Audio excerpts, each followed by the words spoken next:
Hello, it's me James and welcome back to another Minecraft Bedrock Edition video, or should I say simply survival. So in today's video we are going to be getting on to the Nether roof, and of course at the start of the video it would rain. We are starting off here with my panda that I have not yet name tagged, and also my ocelot, which I'm not going to name tag. Actually, I might name tag him because, oh god, we got a creeper. Oh god, yeah. Basically, I want to keep him as an ocelot, and I don't want him to change into a cat, if that makes sense. So, before we get any further into this video, if you're not already, please do me a solid and subscribe. If you're liking the content that I produce, please click that like button. If you want to join a free subscriber realm, go ahead and join the Discord, and the link to that is over there. However, failing to have Discord, always hit me up on the Twitter or the InstaJam, and I'll be happy to send you the code there. That being said, let's get straight on to the episode. So, first of all, what we need to do is actually get from this base. I mean, I've kind of got two bases going on at the minute.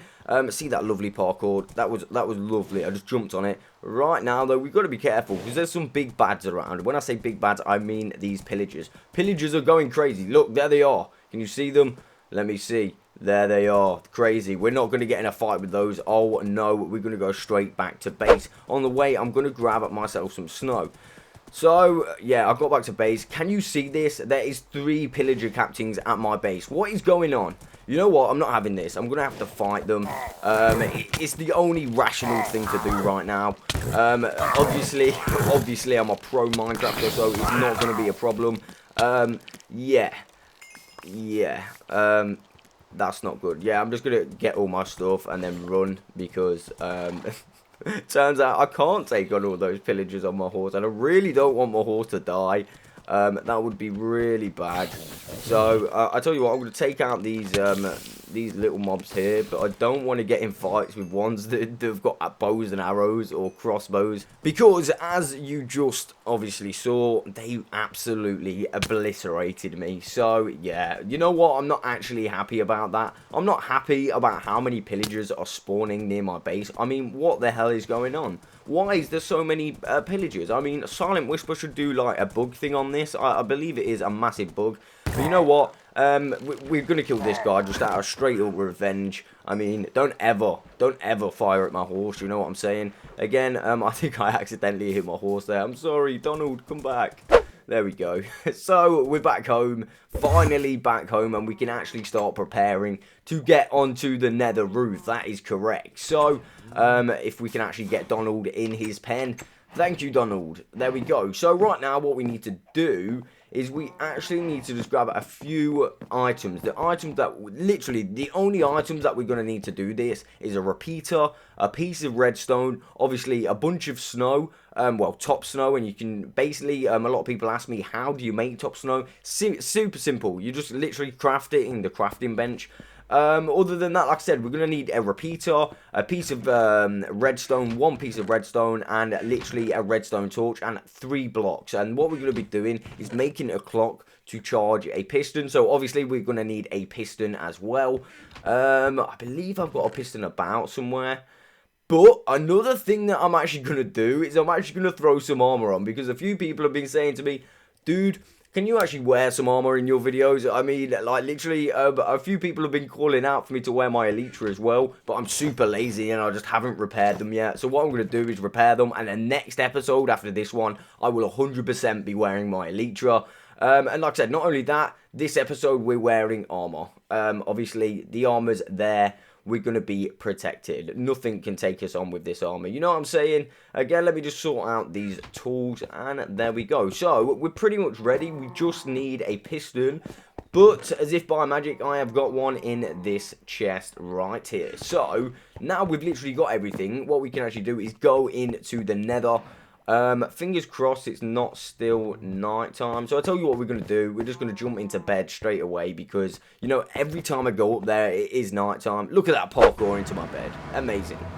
So, as if by magic, we are now in the Nether. See, it was crazy, right? You didn't even see me wake up. We need to get to the top. We need to get to that bedrock layer at the top. Now, it's a little bit difficult in regards to finding a nice area because the bedrock is so patchy, and you need an area where you can actually do this clock and have a lot of room. So, that's exactly what we're going to look for. But what the hell is that sorcery? Oh my god. This is physically cursed Minecraft. I said this at the start of the series, that my world is a cursed Minecraft world. Just look at this. I'm standing under the lava. That is crazy. You're telling me that that's not cursed, right? That's probably one of the best things I've ever said. Like I said at the start of this world, I have accidentally joined a cursed world, and I was saying it to everyone, and now you know that I'm not lying. This world is not right. This is cursed, right, guys? It's out to get me. So, again, let's just try and avoid that lava at all costs. I mean, I hope one day it doesn't just start spilling down, because that's actually quite a nice little feature in my world. I have no idea why it's there, but like I said, it's a nice little feature.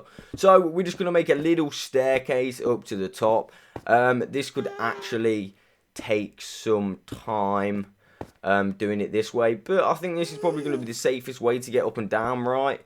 I mean, you know what? I might just change this and just nerd pole all the way up.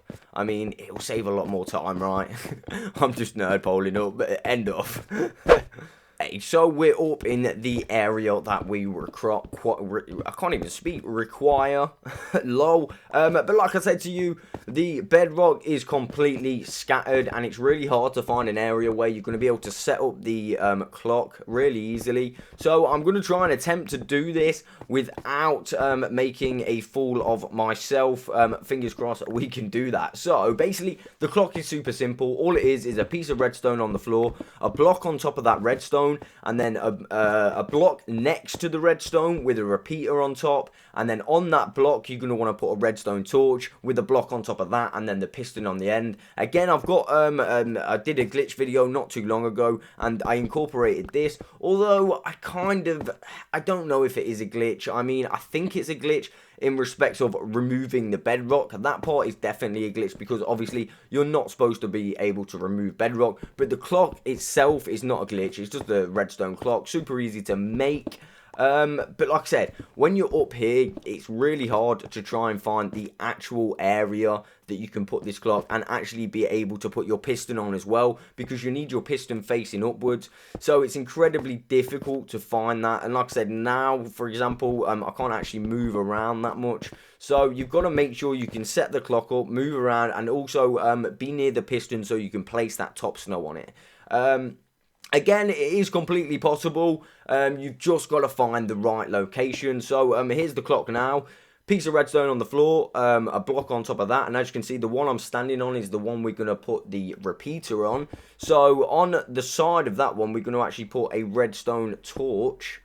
If I actually do it, I don't know why I'm putting a block there. We're going to have to, okay, we can remove that, and we can get a redstone torch and put that underneath, and then we can put our repeater on. But again, as you can see now, I've trapped myself, so I'm not actually going to have access to the piston. Right, so there we go. I think I've set it up, but now, can you see, I've set the clock up, but I can't actually get my piston in the right location, because every time I place it, it faces the opposite way. So you've got to make sure that you've got enough room. I can't stress enough. This, the only difficult part about this is finding the right amount of room. So let's take 3 in a different location. I've cleared a little bit more out, and fingers crossed we are actually going to be able to remove this bedrock this time. So let's actually set up the clock. We're going to put a block on there. We got a repeater on, super awesome. And now we can place the piston. Oh yes. So now what we're going to do is we're going to grab our top snow and literally drop it onto the piston via that bedrock block. And as you can see, it slowly starts to build up. And eventually when we get to the top, fingers crossed, there we go, it popped off. That is super awesome. That's exactly what we wanted to do. However, we completely removed the wrong block. I mean, let's try this again to see if we can do it double. Again, I don't think it worked, which is a bit of a shame. However, we can do this. We can definitely do this. So it does mean we're going to have a little bit of a move around again, but it's not a big issue. Right, so don't be like me. I've just put this little bit in because James is very unorganised. Don't be like James, having to come all the way back to the overworld to get some more snow. I completely ran out, so yeah, make sure you've got enough snow whilst you're in the Nether. Okay, so we're back and we have set up the clock. We got the clock set up. I'm going to put my repeater here. And what's this? Take 4. So I'm just going to jump and... Oh, God. This couldn't have gone any worse. That... I can't believe it. I'm going to die. Oh, my arm was not even protected. Oh, God. Right, take 5. Here we go. So, this time, I 100% guarantee you, we are getting into the Nether roof. When I say in, I mean on top. So there we go. Again, make sure you bring a pickaxe when you come back through if you happen to die in the same manner as I did. As you can just see just there, I had to manually break those blocks, which was very, very amateur. So there we go. Let's set this up again. I think I might have to remove the piston. In fact, no, I won't. I can stand on the end stone blocks, which is not a massive issue. Stand on the... Oh, can I stand on the... Oh, God. Thank God for that. I literally thought it was all over then. And there we go. We can turn around. And this is it, guys. This is actually it. This is the top layer of Bedrock. So now we should be actually able to access the roof of the Nether. Again, this is completely pointless. You cannot place any blocks on top of there. You can't build anything on there. It's just a nice little thing to do. I've always wanted to go on there. I mean, it's super simple as well. I don't think there's been a method as simple as this for an actual long time. However, on the Bedrock edition, the Nether roof is completely pointless. You physically can't do anything because it's at build height, so you can't place any blocks. You physically can't do anything. But like I said, it's a nice place to go. It's something you've definitely got to try out in your world, right? Again, when you've done, you can just get your clock. And if you wanted to, you could remove even more pieces. But there we go. We got there in the end. We actually got on the roof. Again, it took us a little while. We did have some mistakes along the way. I mean, you could call them mistakes or just amateur behavior. So yeah, this video actually took me about 45 minutes to record, even though it literally should have took about 5 minutes. On a reel, doing that whole thing should only take about 5 minutes if you get the right location in the first place. Again, we're going to leave it there, but I'm super hyped that we've actually done this. This is one thing off my tick list in Simply Survival. Again, I do hope this helps you guys out. Well, the guys that have been asking me how to do this. This is easily the easiest way to do it. There is even probably more ways to do it as well. But that is literally it for me. I will catch you on the next one.